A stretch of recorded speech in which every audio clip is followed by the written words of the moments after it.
पत्रिका व social media राज्यस्तरीय कार्यशाळा इथं होत आहे. अनेक जण बोलताना म्हटले की पोस्टर कसं बनवायचं, व्हिडिओ कसा एडिट करायचा हे जर सांगितलं असतं तर अधिक चांगलं झालं असतं.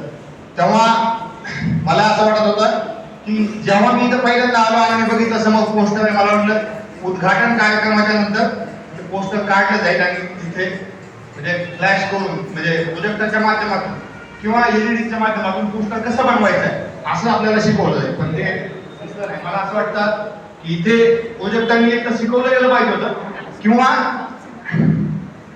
एलईडीच्या माध्यमातून शिकवलं गेलं पाहिजे. दोन्हीपैकी एक गोष्ट जरी असती प्रोजेक्टरने सोपं होतं, आपण ते आहे तर ती गोष्ट चांगली झाली असती. अजून सगळ्यांना व्यवस्थित लक्षात आलं. मी आपले जे नोंद करत आहे कॉम्रेटांना विचारलं की किती लोक कार्यशाळेमध्ये आहेत. ते म्हणले की जवळपास 200 लोकांनी नोंदणी केलेल्या आहे. कॉम्रेड, मी तुम्हाला खरं सांगतो, तुम्ही एक वेळेस चेक करा की याच्यापैकी अनेक लोक CPIM महाराष्ट्राच्या फेसबुक पेजला फॉलो करत नसतील. मी हे दादाशी सांगतो, अनेक जणांकडे ते फॉलो करत नाही आणि त्याच्यावर आपण कमेंट असतील किंवा लाईक्स असतील त्याच्यामुळे आपल्याला अंदाज येतो. तेव्हा आपण जर आता इथे उपस्थित लोकांचे मोबाईल चेक केले तर ते खरं फॉलो करतात का नाही हाही मुद्दा आपल्या सगळ्यांच्या लक्षात येईल. CPIM महाराष्ट्राची जी वेबसाईट आहे ती अपडेट नाही आहे. मी वेबसाईट बघितली तर 2014-15 त्या काळामध्ये ती वेबसाईट तेव्हाच्याच काही बातम्या आणि ते त्याच्यावर दिसत आहे. त्याच्यानंतर ही वेबसाईट अपडेट नाही. दुसरं म्हणजे महाराष्ट्राचे ज्या आपल्या वेगवेगळ्या जनसंघटना आहेत त्या सर्व जनसंघटनाचे जे पेज आहेत ते अधिकृत नाहीये. CPIM महाराष्ट्राचं फेसबुकचं पेज सोडलं तर बाकी कुठल्या जनसंघटनेचं पेज हे अधिकृत नाही. आणि CPIMचं इंस्टाग्रामला पेजच नाही, फेसबुकवरती पेज नाहीये.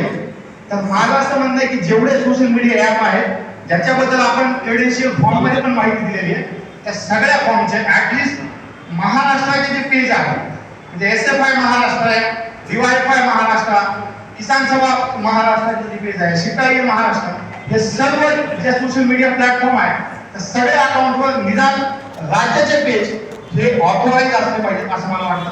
हा पहिला टप्पा असला पाहिजे आणि त्याच्यानंतर पुढे 1-2 वर्षानंतर किंवा 4-5 वर्षानंतर जिल्ह्यांचे पेज कसे आपल्याला अधिकृत करता येतील त्यासाठी आपण वाटचाल केली पाहिजे.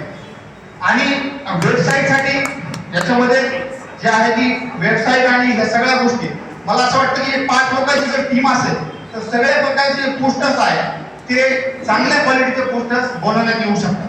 आता सोशल मीडियाचं काम आपण सुरू करत आहोत तर एक 5-10 लोकांची टीम असली पाहिजे, ती मजबूत टीम असली पाहिजे आणि मला वाटतं ती फुल टाइम लोकांची टीम असली पाहिजे जेणेकरून ते पूर्ण वेळ यासाठी देतील आणि प्रत्येक दिवशी सर्व जनसंघटना ऍटलिस्ट 2 तरी पोस्ट एका दिवसाला पडल्या पाहिजे. मग त्यामध्ये जयंती असेल किंवा स्मृती दिन असेल कुणाचा किंवा काही आंदोलनात्मक कृती कार्यक्रम असेल किंवा अशा प्रकारची एखादी कार्यशाळा असेल, असं वेगवेगळ्या उपक्रम जे आहेत आपण ते वेगवेगळ्या ठिकाणी घेत असतो ते उपक्रम आपल्या अकाउंटला आले पाहिजे. त्याच्यामध्ये दुसरा म्हणजे महत्त्वाचं असं आहे की क्वालिटी कंटेंटची जी क्वालिटी आहे त्याच्याबद्दल बरीच चर्चा याच्यामध्ये झाली की क्वालिटी कंटेंट असला पाहिजे.